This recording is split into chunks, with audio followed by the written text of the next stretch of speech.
Me llamo Javier Aguirre. Pero ese nombre se pudrió y fue enterrado hace mucho, mucho tiempo. En una vida que ya no reconozco. Una vida que observo como si fuera la película en blanco y negro de un extraño. En el mundo del que provengo. Ese universo de pólvora, traición y dinero manchado de sangre que dejé atrás. O que más bien me vomitó como a un hueso roído e inservible. Todos me conocían por un solo apodo. El verdugo. Tengo 41 años. Aunque cada amanecer siento el peso de 200 sobre mi espalda. Un peso invisible que me encorva el alma más que el cuerpo. De esos 41 años, le regalé, o más bien le vendí mi alma al diablo. Casi una década completa de mi existencia al cártel Jalisco Nueva Generación. Hoy, mi voz no les llega desde la opulencia de una finca en la sierra, ni desde la arrogancia de un penthouse en Puerta de Hierro. Les hablo desde el mismísimo infierno en la tierra. Una celda de concreto y acero, de 2 por 3 metros, en la prisión de máxima seguridad ADX Florence, en el corazón helado de Colorado, Estados Unidos. Este lugar no es una cárcel. Es una tumba para los vivos. Un laboratorio de aislamiento sensorial. Una obra maestra de la ingeniería diseñada para aniquilar el espíritu humano. La cama es una losa de hormigón con un colchón delgado como una tortilla. El escritorio y el taburete, también de hormigón, están fijos al suelo. El inodoro y el lavabo son de acero inoxidable pulido. Todo es frío, duro, inamovible. Aquí no hay ventanas que den al mundo. Solo una miserable rendija de 10 centímetros de ancho en el techo que me permite ver un pedazo de cielo del tamaño de una estampilla postal. Un recordatorio cruel y constante de la libertad que jamás, bajo ninguna circunstancia, volveré a tener. A veces es azul, otras gris. A veces veo pasar una nube solitaria. Es mi único espectáculo. El silencio es mi compañero constante. Un silencio tan profundo y pesado que a veces creo que puedo oír el zumbido de mi propia sangre en los oídos, o el crujido de mis pensamientos al formarse. Es un silencio que grita. Cumplo 2 cadenas perpetuas consecutivas, una encima de la otra. Un monumento legal y burocrático a la carnicería que fue mi vida. Una sentencia tan absurda en su redundancia que casi parece una broma macabra. Un chiste contado por un juez sin el menor atisbo de humor. No voy a salir de aquí ni siquiera en un cajón de pino. Mis huesos se quedarán en este país extranjero, lejos del sol y la tierra que me vieron nacer y pieza por pieza, convertirme en el monstruo que soy. A veces, en la quietud de la noche, cuando el único sonido es el zumbido de la ventilación, cierro los ojos e intento recordar el olor de la tierra mojada después de una tormenta de verano en Jalisco. El aroma del pozole de mi madre los domingos. El tacto de una mano que no fuera la mía. Pero los recuerdos se me escapan. Se desvanecen como el humo, reemplazados por el olor metálico y estéril de mi tumba de concreto. Por eso hablo. Hablo porque ya no hay nada que perder. La muerte ya no me asusta. Es solo el final inevitable de una rutina gris, silenciosa y asfixiante. La venganza de mis antiguos patrones ya no puede alcanzarme. Estoy más allá de su poder, encerrado en el vientre de la bestia que tanto decían odiar, el gobierno americano. Y hablo porque la verdad, la verdadera historia, pesa como un muerto que cargas a la espalda día y noche, y mi espalda ya está rota por el peso de tantos fantasmas. Todos ustedes, toda la gente buena y mala de México. Los periodistas carroñeros que se alimentaron de la tragedia, los políticos de doble cara que sonríen a las cámaras, incluso las autoridades que se jactan de su lucha contra el narco, creen saber con certeza lo que ocurrió aquella noche fatídica del 18 de diciembre de 2017, en el bar Menta Dos Cántaros de Zapopan. La historia que se tragaron entera es simple, mediática y estúpidamente atractiva. Creen que un youtuber borracho, un chamaco pendejo y con suerte llamado Juan Luis Lagunas, mejor conocido como el Pirata de Culiacán, firmó su propia sentencia de muerte en un arrebato de estupidez etílica al insultar al hombre más temido de México, a Nemesio Oseguera Cervantes, el Mencho. Creen que el señor de los gallos, el líder supremo e intocable del cártel, el fantasma que aterroriza al país desde las profundidades de la sierra, se ofendió profundamente por un video viral grabado con un celular tembloroso y, en un ataque de ira digno de un emperador romano, mandó a un comando de sus mejores hombres a coserlo a balazos en medio de un bar atestado. Esa es la historia oficial, la que le contaron a todo el mundo. Es una mentira. Pero es una mentira perfecta. Una obra maestra de la desinformación. Una cortina de humo tan densa que nadie se molestó en mirar detrás. Es conveniente, es espectacular. Es ideal para los titulares de 8 columnas y para los noticieros de la noche. Le dio al gobierno un triunfo mediático al mostrar al narco como irracional y brutal, y le dio al cártel una reputación de ser implacable, de no tolerar ni la más mínima falta de respeto. Todos ganaron con esa mentira. Todos menos el pobre diablo del pirata. Pero la orden para silenciar a ese pobre diablo no vino de El Mencho. No bajó de la sierra en un mensaje encriptado, no llegó con el acento rústico de un capo de la vieja escuela. Yo lo sé con la certeza del hombre que aprieta el gatillo. Lo sé porque yo estaba ahí. Yo comandé al pequeño grupo de muchachos que irrumpieron en ese bar. Yo fui el que dio la señal. Yo fui el que se aseguró de que el trabajo se hiciera con la precisión fría y brutal que me caracterizaba. Y la llamada que recibí esa tarde, la llamada que selló el destino de ese payaso triste y lo convirtió en una leyenda de la narcocultura, no vino de la sierra. La llamada provino de un despacho de lujo con vistas panorámicas en el corazón financiero de Guadalajara, desde un teléfono satelital impoluto.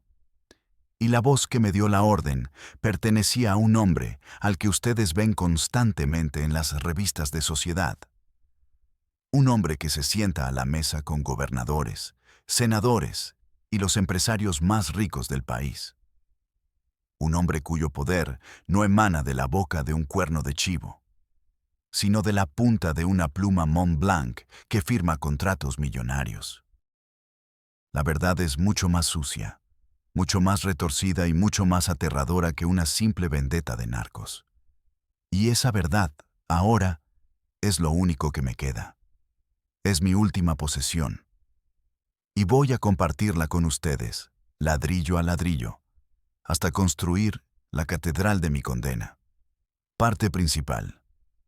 Crónica de ascenso y caída. Seguramente se estarán preguntando, ¿cómo un tipo como yo, un hombre cualquiera, acaba convirtiéndose en el carnicero personal de un cártel? ¿Acaso nací monstruo? La respuesta es no. Nadie nace con el alma podrida. Los monstruos no nacen, se fabrican, se moldean pieza por pieza en el taller del dolor, la necesidad y la desesperación. A mí me fabricaron en un taller mecánico mugroso y sin ventilación en Tlaquepaque. Entre el olor penetrante a grasa quemada y el sonido ensordecedor de las llaves de impacto que taladraban el aire día y noche. Mi vida antes de ser el verdugo era simple, casi monótona, una repetición infinita de días grises. Mis días olían a gasolina, a thinner y a metal caliente. Mis manos estaban permanentemente partidas, con una costra de mugre bajo las uñas que ningún jabón, por más fuerte que fuera, podía quitar. El dinero era siempre justo, una carrera constante contra las deudas, lo suficiente para pagar la renta de una casita humilde de paredes desconchadas y ayudar a mi madre con los gastos de mi hermana pequeña, Sofía. Ella, Sofía, era mi todo. Era la única luz en mi vida gris, el único sonido melodioso en medio del ruido infernal de mi existencia. Era mi ancla a la humanidad. Era lista. Tenía una risa contagiosa que podía iluminar el cuarto más oscuro y soñaba con ser veterinaria. Sofía nació con una falla en los riñones, una maldita bomba de tiempo instalada en su cuerpo menudo desde la cuna. Durante años, la diálisis fue su cadena y su salvavidas. 3 veces por semana, durante 4 horas insoportables, la veía sentarse en ese sillón frío de un hospital del Seguro Social, conectada a una máquina ruidosa que le limpiaba la sangre mientras le robaba el color de la cara. El olor del hospital. Esa mezcla antiséptica y enfermiza de alcohol, enfermedad y desesperanza. Se me metió en el alma. Yo me sentaba a su lado, en una silla de plástico duro, y le leía libros o le contaba chistes malos, tratando de arrancarle una sonrisa que cada vez le costaba más esfuerzo. Veía la aguja entrar en su brazo delgado y sentía una punzada en el mío. Pero ambos sabíamos, y el nefrólogo del Seguro Social fue tan claro como el agua de garrafón, que era una solución temporal. Un parche en un barco que se hundía irremediablemente. Necesita un trasplante, nos dijo un día, con la mirada cansada de quien da malas noticias a diario. Sus palabras cayendo como piedras en un pozo. Es su única oportunidad, y la necesita ya. La lista de espera en el IMSS era una broma macabra. Un pasillo interminable hacia la muerte segura, donde la gente se moría esperando un milagro que nunca llegaba. La opción privada, la de los hospitales de lujo con sábanas blancas y enfermeras sonrientes, costaba una cantidad de dinero que yo no vería ni en 10 vidas de trabajo honesto. Era una cifra astronómica, un insulto a mi pobreza, un muro infranqueable. Cada día que pasaba, veía a mi hermana apagarse un poco más. Su piel, antes rosada, se volvía de un tono amarillento y enfermizo. Su risa, que antes llenaba la casa como música de campanas, era cada vez más débil, un eco lejano de lo que fue. Y yo, su hermano mayor, el hombre de la casa, el que se suponía debía protegerla de todo mal, no podía hacer nada más que apretar los puños en los bolsillos de mi overol grasiento hasta que los nudillos se me ponían blancos, maldiciendo mi suerte, maldiciendo mi impotencia, maldiciendo a un Dios en el que nunca había creído realmente. La desesperación es un ácido corrosivo. Te quema por dentro, disuelve lentamente tus principios, tus miedos, todo lo que creías que eras. Te deja hueco, vacío, listo para ser llenado por cualquier cosa que te ofrezca una salida, por más oscura que sea. Un día, después de una jornada infernal de 14 horas bajo un sol de plomo, un tipo con el que a veces me echaba unas cervezas al salir del taller, un tal Beto, se me acercó. Beto era un buscavidas, siempre metido en negocios turbios, vendiendo partes robadas, moviendo pequeñas cantidades de droga. Nunca me había imaginado hasta qué punto estaba metido. Vio la sombra en mis ojos, la desesperanza que se me había pegado a la piel como una segunda capa de grasa. ¿Qué te pasa, Javi? Pareces un fantasma, güey. Te va a llevar la chingada. En la penumbra de una cantina apestosa a cerveza rancia y orines, le conté todo. Vacié mi alma rota sobre la mesa pegajosa. Le hablé de Sofía, del trasplante, del dinero imposible, del tiempo que corría en nuestra contra como un cronómetro hacia la tumba. Él escuchó en silencio, asintiendo lentamente, sin mostrar sorpresa. como si escuchara historias así todos los días. Luego, se acercó, su aliento a tequila golpeándome la cara, y bajó la voz a un susurro conspirador. Mira, güey, yo conozco gente. Gente que ayuda a la gente con problemas serios, de verdad. No hacen muchas preguntas, pero piden favores a cambio. Favores pesados, pero pagan bien. Muy, muy bien. Lo suficiente para 10 trasplantes y más. En ese momento, en la penumbra de esa cantina, no vi a un malandro ofreciéndome entrar al crimen. Vi una puerta, una salida de emergencia del infierno en el que estaba atrapado. No lo pensé 2 veces.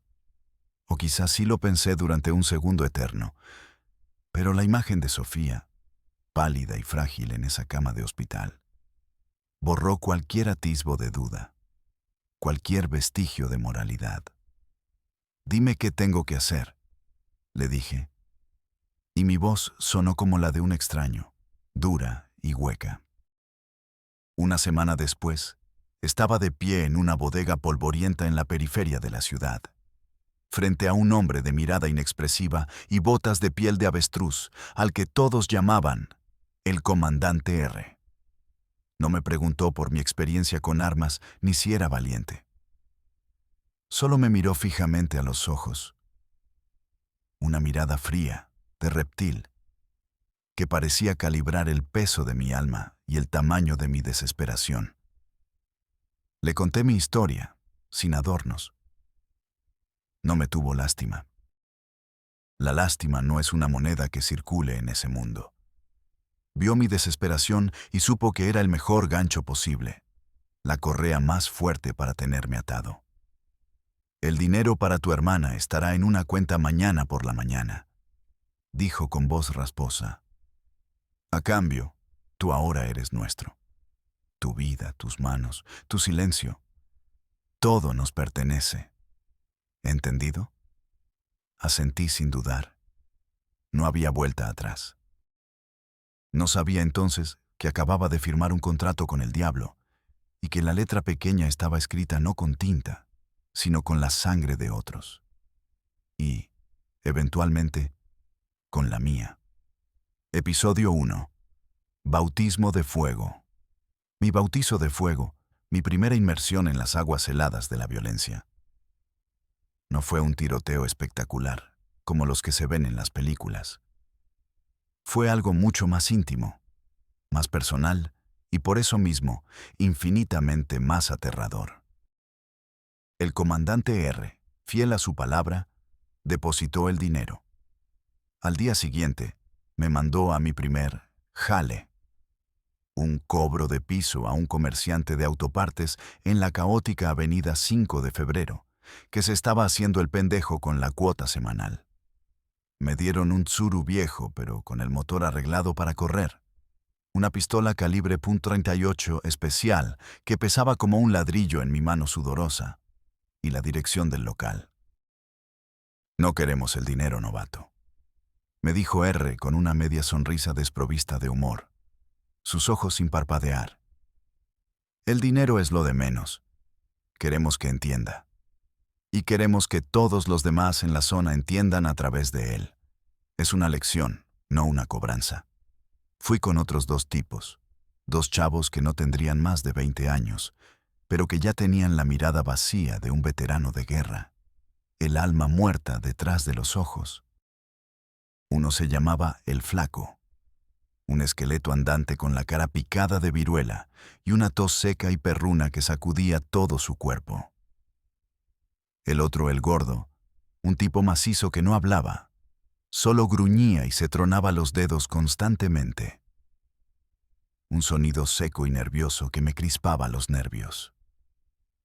El viaje fue en un silencio tenso, solo roto por la cumbia que sonaba a todo volumen en la radio del coche.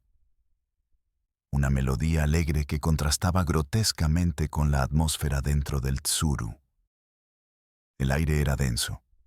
Olía a tabaco barato, a sudor rancio y a la tensión palpable de mis nervios. Sentía el corazón martilleándome en el pecho. Un tambor desbocado que amenazaba con salírseme por la boca.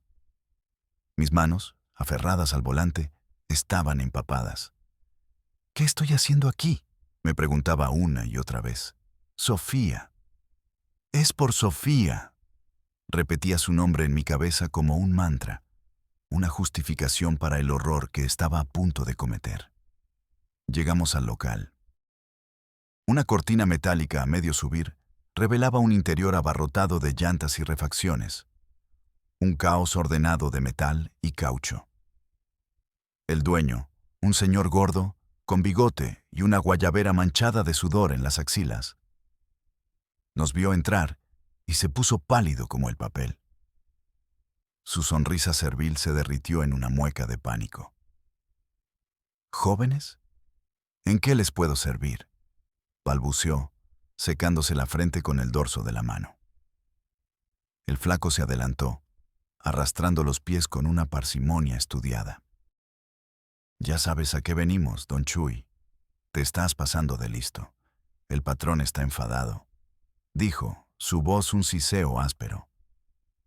Don Chuy empezó a suplicar. Que las ventas estaban bajas, que la próxima semana sin falta, que por sus hijos.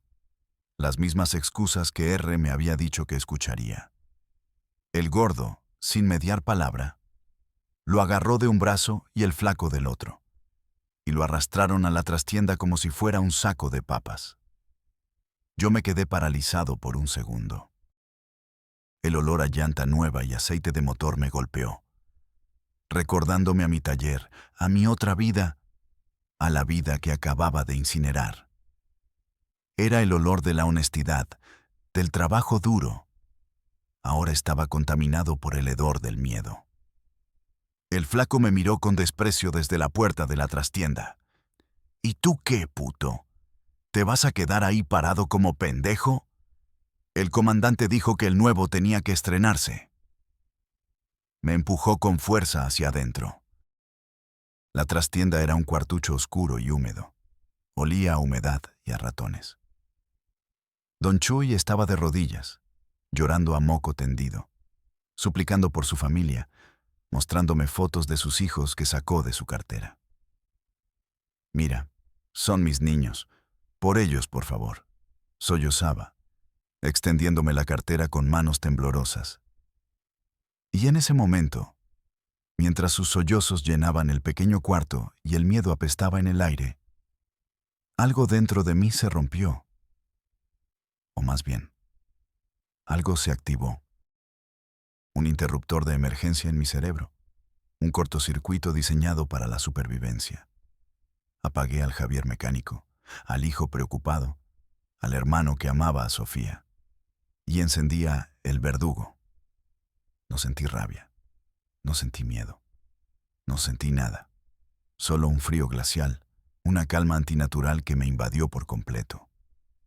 Mis ojos escanearon el lugar, fríos y analíticos, y se posaron en una mesa de herramientas. Tomé un martillo de bola.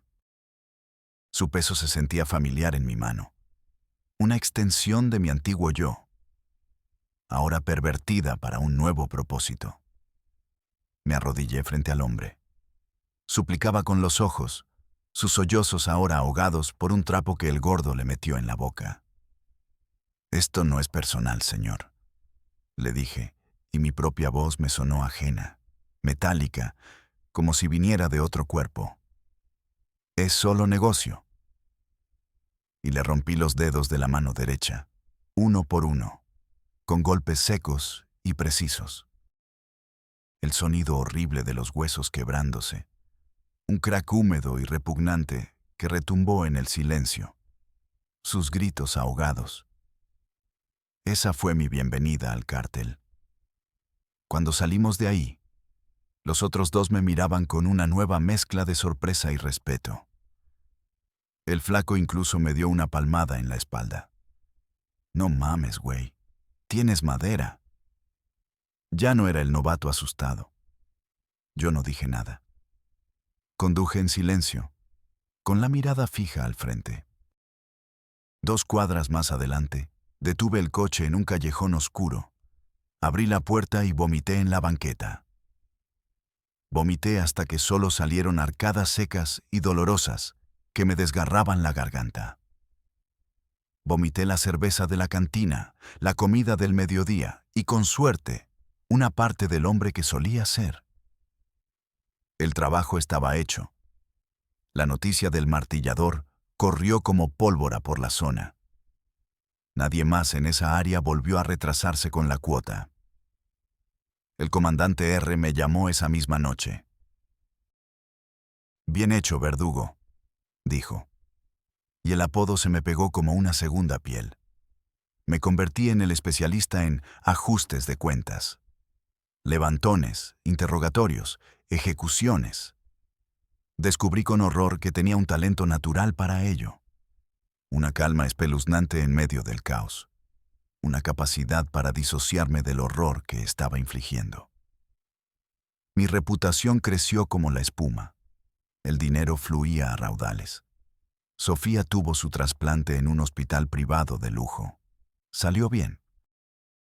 Le compré una casa a mi madre en un fraccionamiento seguro, lejos del barrio. Les dije que me había ido a trabajar a unas plataformas petroleras en el Golfo de México, que ganaba muy bien. Se lo creyeron. O, más probablemente, quisieron creérselo para no tener que enfrentar la verdad.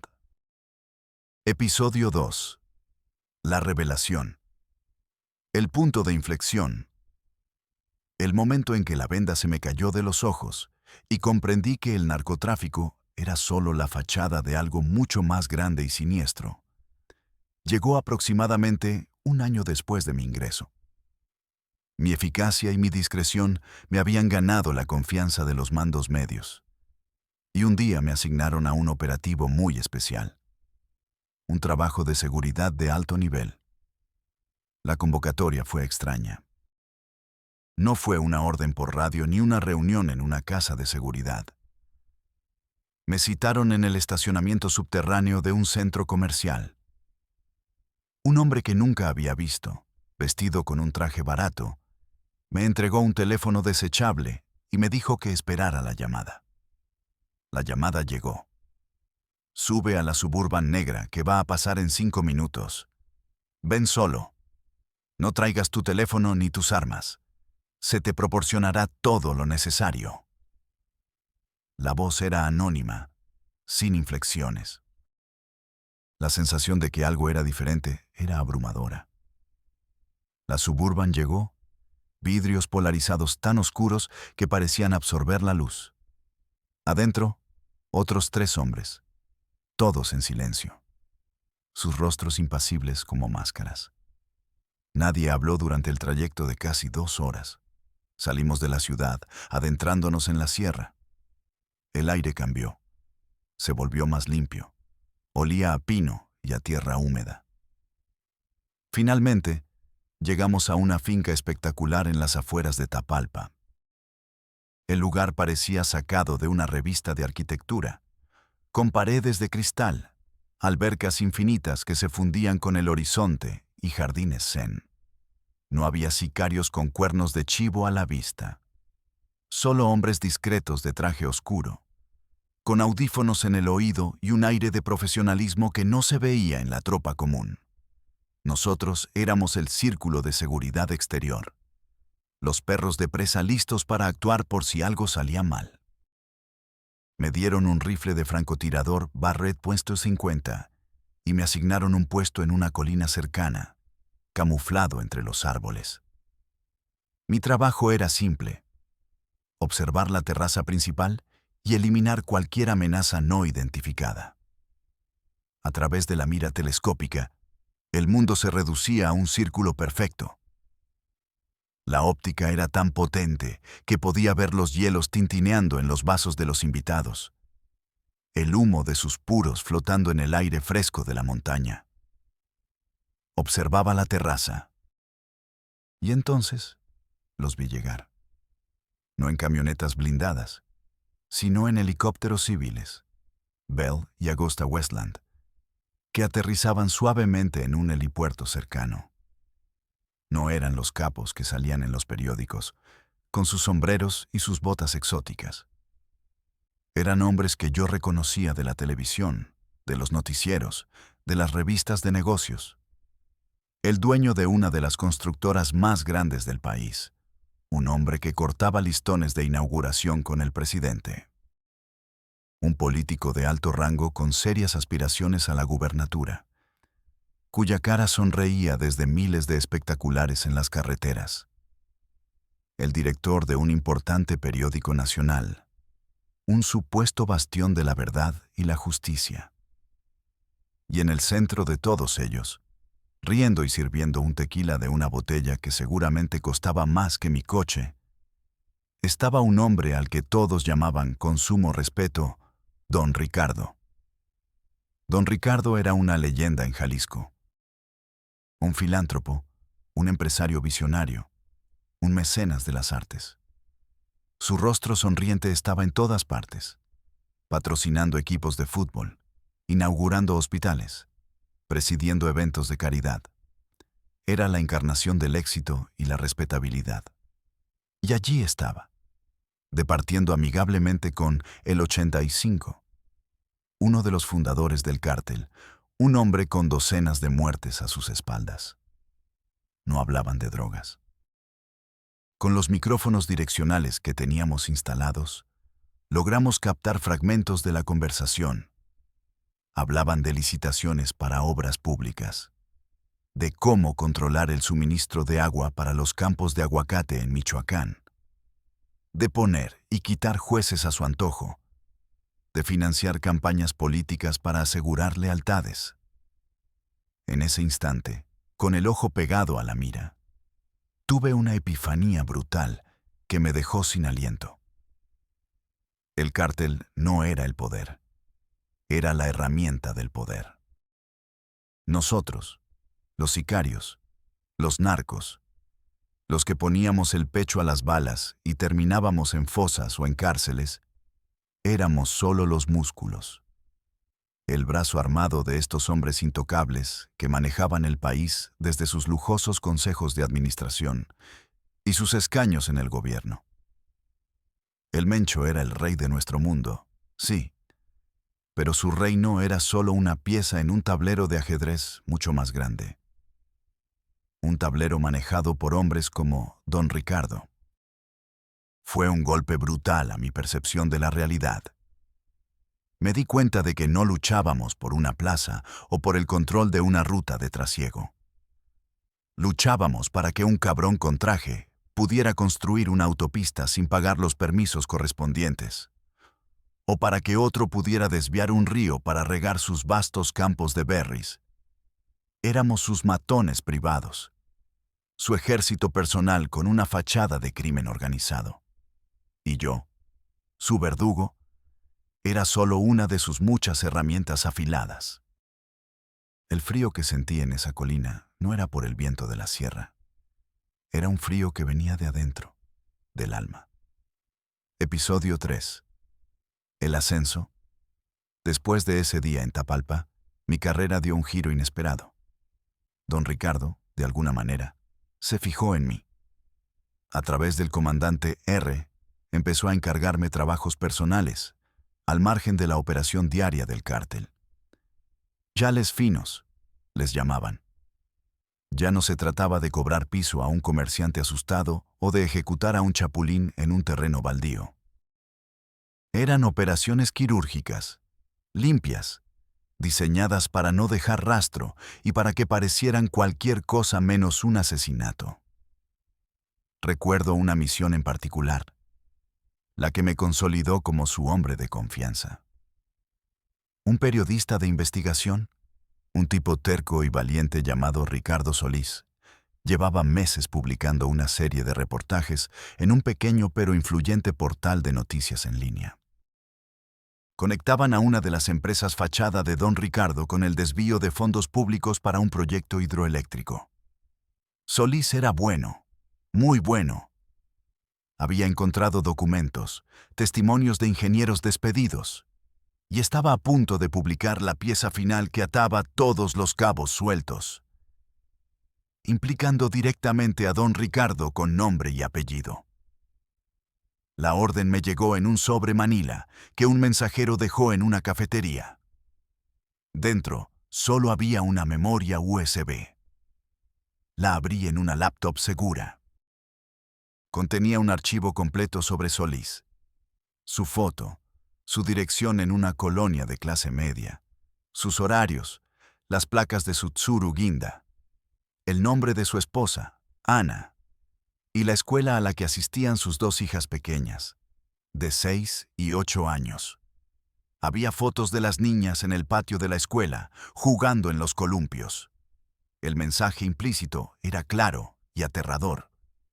Mi trabajo no era matarlo de una forma obvia. Eso sería un escándalo, lo convertiría en un mártir y atraería atención no deseada. Tenía que parecer un accidente. Durante una semana, me dediqué a observarlo. Me convertí en su sombra. Aprendí que cada viernes por la tarde, sin falta, conducía solo por la carretera libre a Chapala para visitar a su madre anciana en un pueblo cercano. Siempre salía a las 4 en punto de su oficina. Siempre tomaba la misma ruta. Era un hombre de hábitos, y sus hábitos iban a ser su perdición. El plan fue meticuloso. Conseguimos un tráiler viejo, de esos que transportan grava, y lo reportamos como robado en otro estado. Le cambiamos las placas.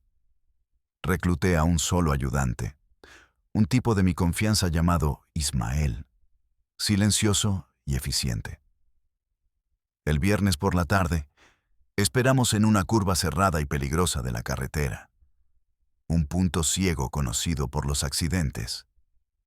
Ismael, disfrazado con un overol grasiento de mecánico, fingió que el tráiler se había descompuesto, bloqueando parcialmente la carretera.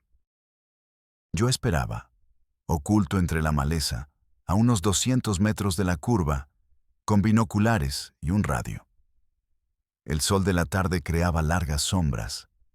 El aire olía a asfalto caliente y a campo seco. Escuchaba el zumbido de los insectos. Cuando vi el modesto Tsuru Ginda de Solís acercarse, sentí un nudo en el estómago. Es solo un hombre que hace su trabajo, pensé. Un hombre bueno, probablemente. Un buen padre. Pero la imagen de las niñas en los columpios se disolvió, reemplazada por la sonrisa helada de don Ricardo. Le di la señal a Ismael por radio. Ahora. Él, que estaba bajo el camión fingiendo repararlo, simplemente quitó los bloques de madera de las ruedas traseras. El tráiler, pesado por la carga y en una pendiente ligera, comenzó a rodar lentamente hacia atrás, justo en el momento en que el coche de Solís tomaba la curva. El impacto fue brutal. El sonido metálico y aplastante fue nauseabundo, un estruendo que pareció desgarrar la tarde tranquila. El sedán quedó aplastado como una lata de refresco bajo la parte trasera del tráiler. Esperamos a que el primer coche se detuviera para ayudar. En la confusión, Ismael se escabulló por el bosque y yo lo recogí en un coche limpio que teníamos estacionado a 1 kilómetro de distancia.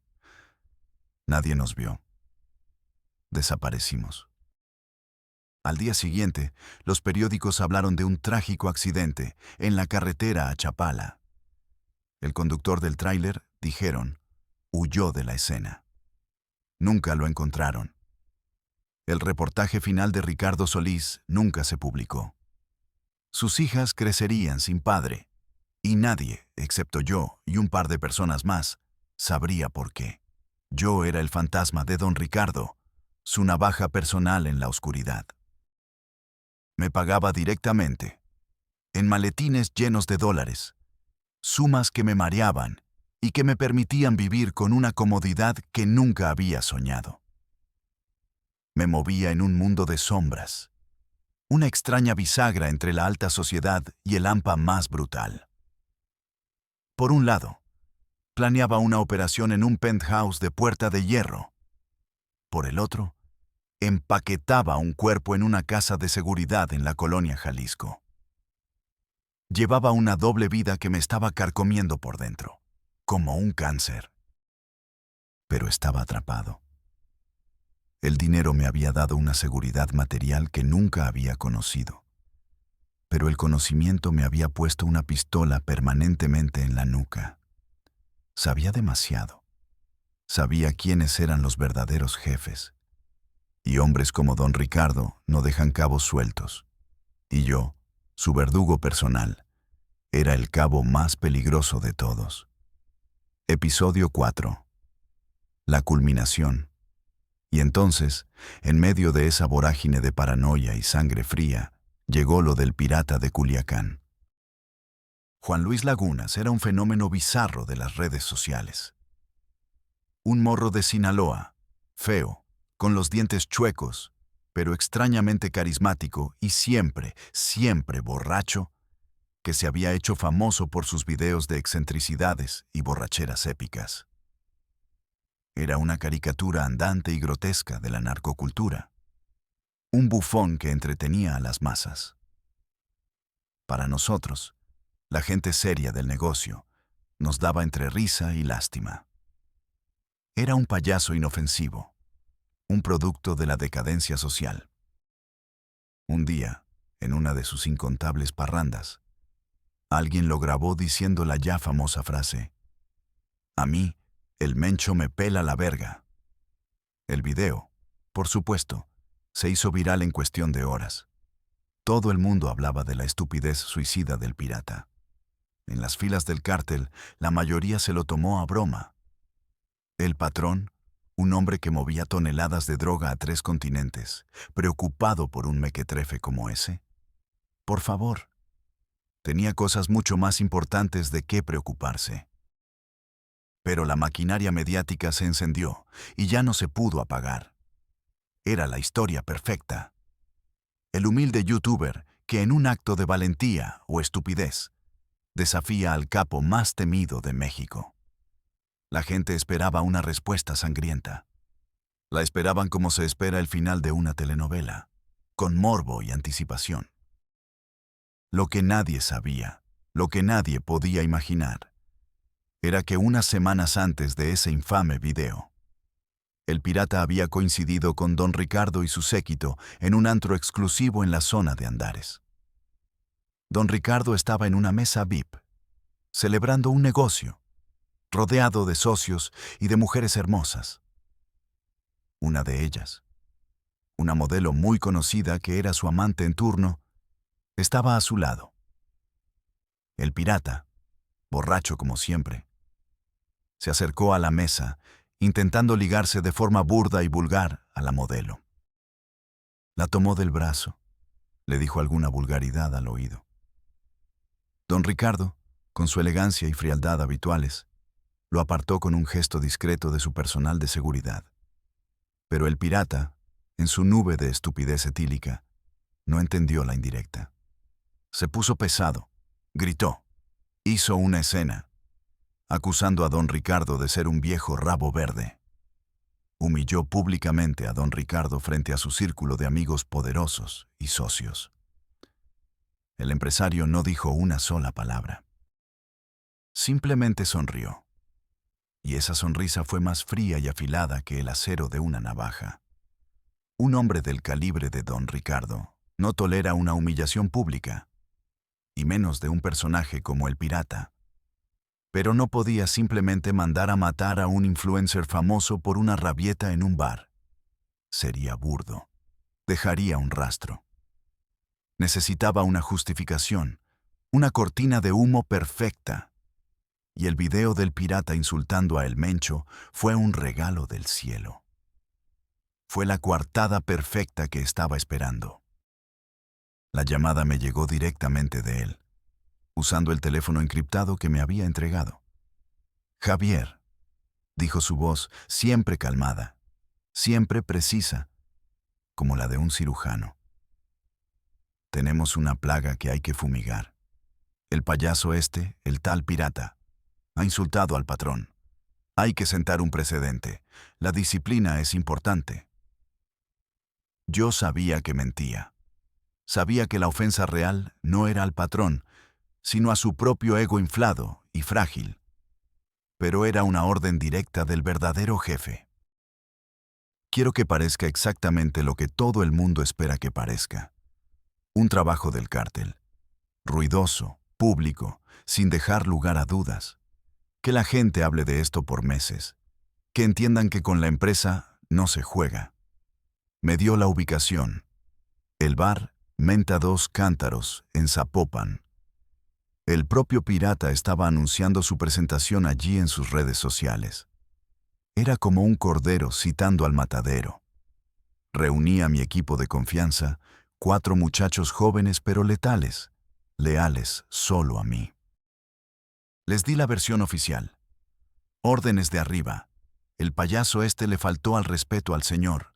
Hay que apagarlo. No hicieron preguntas. La noche del 18 de diciembre llegamos al lugar en una Cherokee sin placas. El aire era frío, pero dentro del bar el calor era sofocante. Estaba lleno a reventar. La música de banda a todo volumen golpeaba el pecho, la gente bebía y gritaba, el ambiente cargado de sudor, perfume barato y tequila. Dejamos a 2 hombres afuera, en la camioneta, vigilando las salidas y listos para la extracción. Entramos otros 3, vestidos de civil para no llamar la atención. Yo a la cabeza. Mis ojos escanearon el lugar, un mar de rostros anónimos. Y entonces lo vi. En una mesa al fondo, rodeado de admiradores y botellas vacías, riendo a carcajadas, con un vaso de whisky en la mano. Era solo un niño de 17 años, perdido en un personaje que se lo había comido vivo. Por una fracción de segundo, sentí una punzada de algo que se parecía a la piedad. Vi su cara regordeta, sus dientes chuecos, su mirada vacía. No vi a un enemigo. Vi a un pobre diablo. Pero el trabajo era el trabajo. El interruptor en mi cabeza se accionó. El Javier Aguirre que sentía piedad se apagó. El verdugo tomó el control. Hicimos el movimiento rápido, abriéndonos paso entre la gente con empujones discretos pero firmes. Uno de mis hombres, el chino, tropezó con una mesera y tiró una charola de cervezas, creando una pequeña distracción. Nadie se dio cuenta de nuestra presencia hasta que fue demasiado tarde. Cuando estuvimos a unos 3 metros de su mesa, di la señal con un ligero movimiento de cabeza. No dijimos una sola palabra. Las armas hablaron por nosotros. Desenfundamos los cuernos de chivo que llevábamos ocultos bajo las chamarras y el lugar se convirtió en un infierno. El sonido de los rifles de asalto sonó como una tormenta de truenos dentro de ese espacio cerrado.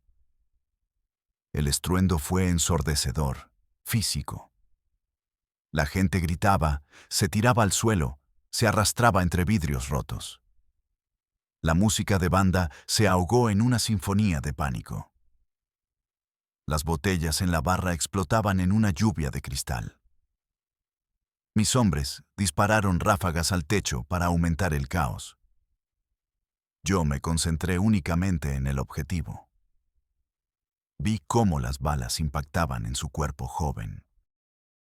Vi la sorpresa en su cara, una mueca infantil de incredulidad y dolor antes de que la vida lo abandonara y se desplomara sobre la mesa, derribando vasos y botellas. Recibió al menos 15 disparos. Nos aseguramos de que no hubiera el más mínimo error. La operación entera no duró más de 30 segundos.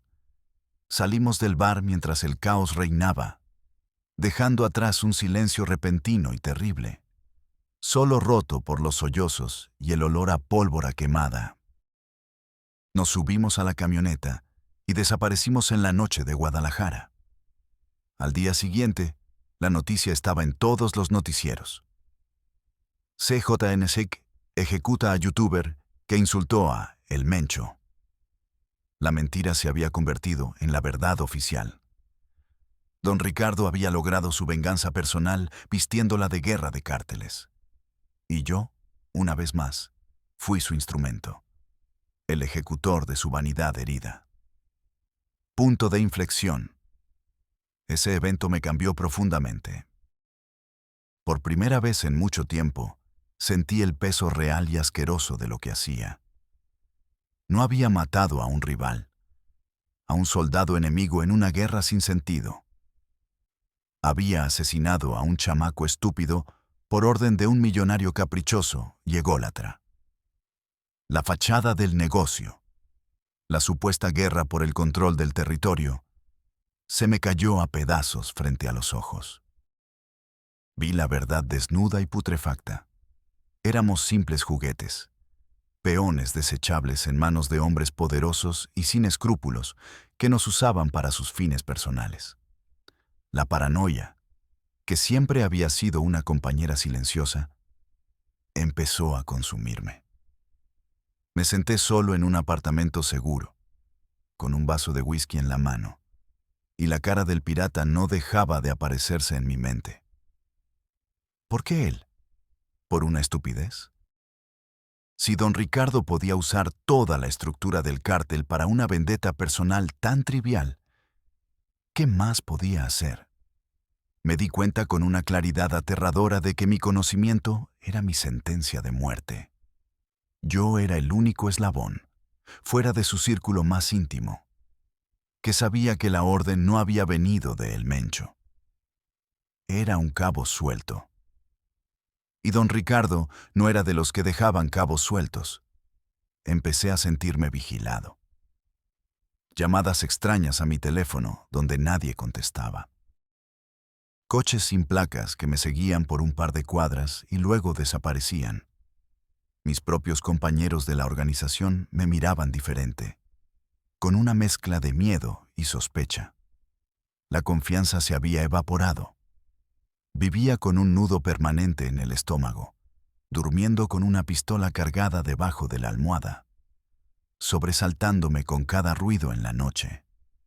El punto de no retorno, el momento en que supe que mi tiempo se había agotado, llegó un mes después. Don Ricardo me citó en uno de sus múltiples edificios en construcción. Un esqueleto de concreto gris que se alzaba contra el cielo contaminado de la ciudad. El viento soplaba entre los pilares de hormigón, creando un silbido fantasmal y desolador. Estaba solo, esperándome en el último piso, con una vista panorámica de todo Guadalajara. Javier, tenemos un problema, dijo sin mirarme, contemplando la ciudad. Hay una rata en la organización. Alguien está pasando información a los gringos. Mi sangre se heló. Hemos investigado a fondo. Todo apunta a Beto. Beto, el tipo que me había metido en esto. El único amigo que me quedaba de mi vida anterior. Sentí un golpe seco en el pecho. Sabía que Beto era un borracho y un hablador, pero no un traidor. Era una excusa, una puesta en escena. Quiero que te encargues tú personalmente, continuó don Ricardo, volteando a verme por fin. Sus ojos eran dos pedazos de hielo sin emoción. Quiero que sea un mensaje claro para todos. Limpio y definitivo. Eres el mejor para esto. En ese preciso momento lo entendí todo. No se trataba de Beto, se trataba de mí. Era una prueba. ¿Qué harás, verdugo? ¿Matarás al último vestigio de tu pasado para demostrarme tu lealtad ciega? ¿O todavía te queda algo de Javier Aguirre ahí dentro? Si mataba a mi amigo, me convertiría en un monstruo completo, atado a él para siempre. Si me negaba, confirmaría sus sospechas. Me eliminaría sin dudarlo. Miré a ese hombre, con su traje italiano y su reloj de oro, y sentí una rabia pura, humana y ardiente. No lo haré, dije. Beto no es un traidor. Una sonrisa delgada y cruel se dibujó en su rostro. Qué decepción, Javier. Pensé que eras un profesional. Se acercó, su colonia cara llenando el aire. ¿Sabes? Tu hermana Sofía está muy bien, muy recuperada. Sería una verdadera lástima que tuviera una recaída, ¿no crees? Los donantes a veces, el cuerpo rechaza el órgano. Pasa. O puede haber accidentes de tráfico. Son tan comunes. Esa fue su declaración de guerra. Amenazar a mi familia. En ese instante supe que uno de los dos no iba a salir vivo de esta situación. Fingí ceder. Bajé la cabeza. Está bien, don Ricardo. Lo haré. Usted manda. Él asintió, satisfecho. Así me gusta. Te daré los detalles más tarde. Salí de ese edificio sabiendo que acababa de empezar mi propia cacería. Ya no era el verdugo del cártel. Era un hombre marcado para morir. Y mi única opción era cazar al cazador. No volví a mi casa. Mi primera llamada, desde un teléfono de prepago, fue a mi madre. Mamá, escúchame. No hay tiempo para preguntas. Tomen lo que puedan, lo indispensable, y váyanse de la ciudad ahora mismo. Vayan a casa de la tía en Zacatecas. Apaguen sus teléfonos. No hablen con nadie. Yo las alcanzaré. Te amo. Colgué ahogando un sollozo. Durante 2 semanas viví como una rata. Durmiendo en hoteles de paso, cambiando de coche robado cada 2 días, comiendo porquerías. La paranoia era un compañero constante. Una noche, en una gasolinera en la salida a Tepic, reconocí a 2 tipos de la organización. Se desató una balacera. Tuve que dejar el coche y correr campo a través. Estaba exhausto, herido y sin opciones. Fue entonces cuando me di cuenta de que no podía ganar solo. Necesitaba un enemigo más grande para mi enemigo. La DEA. Fue la decisión más repugnante de mi vida. Convertirme en un soplón. A través de un contacto, logré enviar un mensaje. Ofrecía la cabeza de don Ricardo y toda su estructura a cambio de protección para mi familia y para mí. Los gringos mordieron el anzuelo. La cita fue en un motel de mala muerte en Nogales. Cuando estaba a punto de entrar, el infierno se desató. Varias camionetas del cártel rodearon el lugar. Un tiroteo brutal. Estaba atrapado en el fuego cruzado. Era una trampa. Don Ricardo me había usado como cebo para eliminar a los agentes de la DEA y a mí. Pero los gringos tenían apoyo aéreo. Un Black Hawk apareció de la nada, barriendo la zona con una ametralladora Gatling. En medio de ese caos, una bala me alcanzó en la pierna. Caí. Lo último que vi fue la cara de un marine gringo gritándome algo en inglés. Desperté en un hospital militar en El Paso, Texas, esposado a la cama. Mi intento de negociar mi libertad había fallado.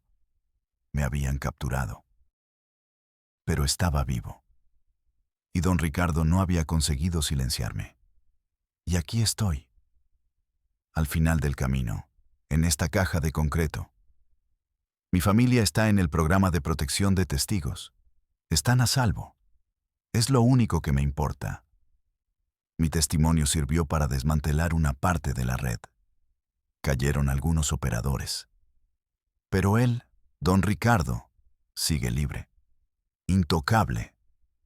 Probablemente ahora mismo esté en su yate, bebiendo un vino caro, mientras yo veo las mismas 4 paredes grises. Decidí contar esta historia, grabar este monólogo, no para buscar perdón.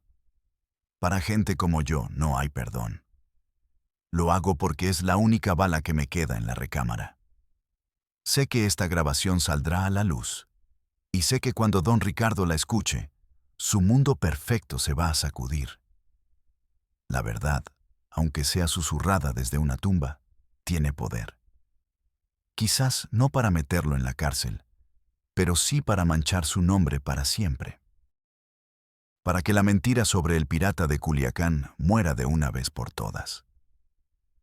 Esta es mi confesión, mi última voluntad, y también una advertencia. Para todos esos jóvenes que ven el dinero fácil, los coches de lujo, el poder que te da un arma. Mírenme a mí. Yo tuve todo eso. Y ahora estoy aquí, enterrado en vida. El camino del crimen no te lleva a la cima. Te lleva a una celda de máxima seguridad o a una fosa clandestina. No hay más opciones. Los monstruos que ustedes ven en las noticias somos solo los perros de la correa. Los verdaderos monstruos visten trajes de marca, firman leyes y manejan este país como si fuera su rancho privado. Y si alguna vez la vida los acorrala, por favor, recuerden mi voz. Recuerden a Javier Aguirre, el verdugo, hablándoles desde el fondo del abismo. De aquí no hay salida.